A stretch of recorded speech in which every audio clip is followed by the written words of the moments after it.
Бәріне сәлем, менің атым Бағым. Бүгінгі біздің тақырып эволюцияның қозғаушы күштері.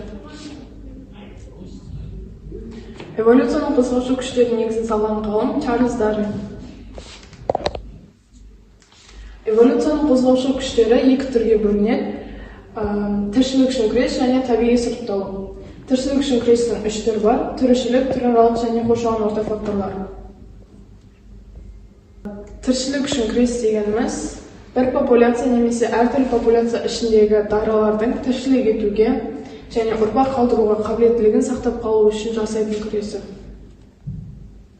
Тіршілік үшін күрестің үш түрі бар: түрішілік, түраралық және қоршаған орта факторлармен күрес.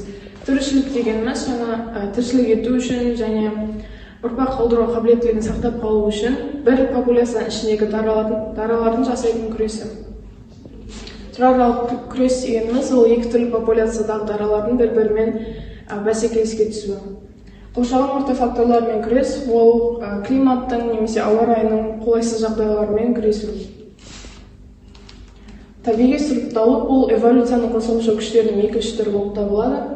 Бұл тірі ағзалардың тіршілікке бейімділері тірі қалып көбейетін эволюциялық үдеріс.